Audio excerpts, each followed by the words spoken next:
The Vallis Undermind update may have had a bit of a rocky start, but you know what is rock solid? Archgun Arcanes. Archguns always felt underwhelming to me, but now with us being able to stack both primary and secondary Arcanes into Archguns, this got me thinking. So, my good Tenno, in this video we will be going through 5 Archguns that I think will be surefire choices to take with you to dominate Steel Path.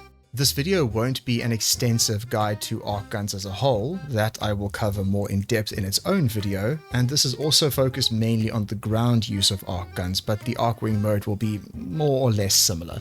Before we begin, this is my first video on this channel, so if you've enjoyed it, could I encourage you to drop a like and subscribe? It helps way more than you think. Without further ado, let us begin. Let's kick things off with Corvex's signature Archgun, Mandanel. This puppy fires projectiles in a widespread which can be tightened by charging your shots and deals innate radiation damage. That's all good and all, but its passive is what makes this thing really juicy. Fully charge your shots to release a beam that leaves a trail behind it that lasts for 8 seconds. This trail procs Mandanel's unique passive, which buffs the ever-living hell out of projectiles that you fire through it, giving us 2 times damage, 2 times status chance, plus 10% crit chance, along with plus 50% critical damage, plus 2 bounce, punch through, and also increased projectile speed. That's basically a whole lot of words for it's a damn good unique trait. When we fully charge up our shots though, it does knock us back a little bit, so be careful of doing so near ledges, otherwise you will fall off. And this knockback seems unaffected by things like Unairu's Poise. Unique passive aside, Mandanel comes with a respectable base crit chance at 25% with a 2 times crit multiplier, but unfortunately it comes with a low status chance at 15%. The passive helps make up for it slightly, which we will see in a second. I tested a few builds for Mandanel, and the one I reckon feels the best is this one. It's a 3-former cold corrosive build that makes use of primary frostbite for extra crit damage and also that sweet multi-shot, which works very well for something like Mandanel, coupled with secondary innovate, which pretty much takes care of the crit chance problem. Mods wise, we have sabot rounds for increased damage and punch through for our many projectiles, our customary elemental 60/60 mods, hollowed bullets for additional crit damage, prime dual rounds for more multi-shots. If you don't have the plat, you can get away with normal dual rounds, as primary frostbite will pick up the slack. Mark target for a fat increase to status chance while aiming, and finally our flat damage mod. And this is the damage without any buffs or priming. And here it is with companion priming and also no armor strip. It feels really damn good, and you can even further increase this damage by subsuming something like Zarta's Whisper or even Roar. Next is the Prisma Dual Decurions. These were really solid before, but with the addition of Arcanes for Archguns makes them absolutely filthy. They are a pair of giant pistols that have extremely high fire rate, and they reload fast, only slightly slower than the Signa. These puppies deal primarily impact damage and have a 1.2 innate punch through, which we can further amplify with sabot rounds, which I would thoroughly recommend you put on them, as it is very much a single target weapon without punch through. Coming in with a very good base crit chance of 30%, and the base status chance is also respectable at 24%. They also have a really good ribbon disposition if you wanted to include one in the build, but it performs perfectly okay without one. I'm not a fan of ribbons myself, as I feel it kind of forces the build down one avenue, but hey, you do you. So after a bit of pottering around and testing, I found this build to be really comfy. It's a 2-former heat corrosive build that makes use of primary crux, mainly for the ammo efficiency. Because if you throw in automatic trigger like we did here, you will plow through a magazine faster than you can say clem. Secondary innovate for critical chance and you are good to go. It will absolutely shred targets. I put together a cold variant as well because I really wanted to make use of primary frostbite, but yeah, without crux it burns through ammo way too quickly. If you wanted to give the frostbite variant a go, you could subsume dispensary if you really wanted to make up for the ammo usage, as at the moment we don't have any ammo mutation mods that directly affect Archguns. Next is the good old Morzelon. Man, do I love this thing.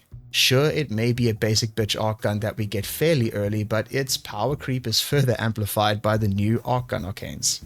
Morzalon deals innate heat and puncture damage, and its primary fire fires explosive rounds that builds charges for its alt fire, which fires a laser that explodes and lifts enemies. Firing at enemies after they have been lifted by the alt fire can cause up to 13 additional instances of direct damage. However, I find that you don't really need the alt fire, and the lifted effect is so short, the primary fire is more than enough for Steel Path. There are a couple of caveats though. The alt fire cannot trigger any headshot conditions, so keep that in mind. If you decide to use something like Deadhead for example, and multi-shot does not affect the radial explosion damage of your primary fire.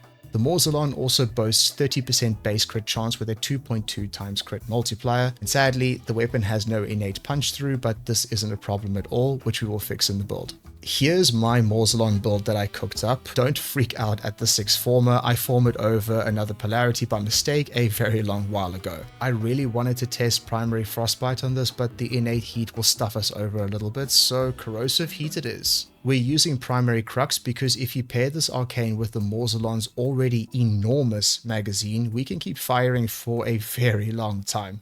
Cascadia Flare also works quite well because we will stack up heat procs very fast, as you can see here. This is with companion priming and no armor strip, which our trusty Morzalon has no issue with, and this is without subsuming something like Roar or Zarta's Whisper. If you wanted to try something a little different, you could swap out Cascadia Flare for Innovate and then Parallax Scope for something like Mark Target for additional status chance when aiming.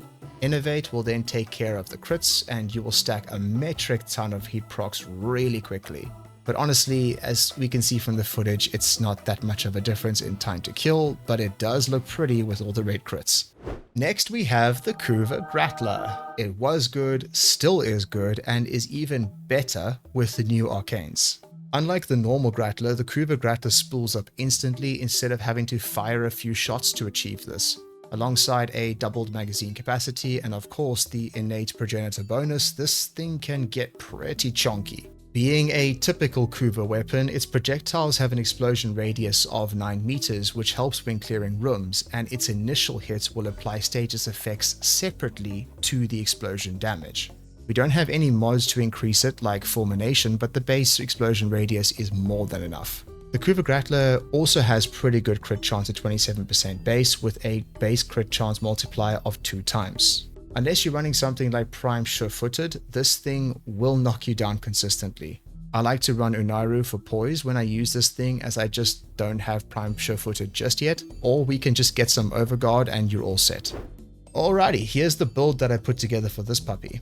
I chose to go with a cold Kuva Grattler because, you guessed it, I wanted to see how a primary Frostbite and Innovate combo would perform. The punch through of the Kuva Grattler is locked, so something like Sabot rounds would be wasted on it. So in its place, I put Mark Target so we can push our status chance to over 100% to guarantee status procs. And this is the result of that unholy union.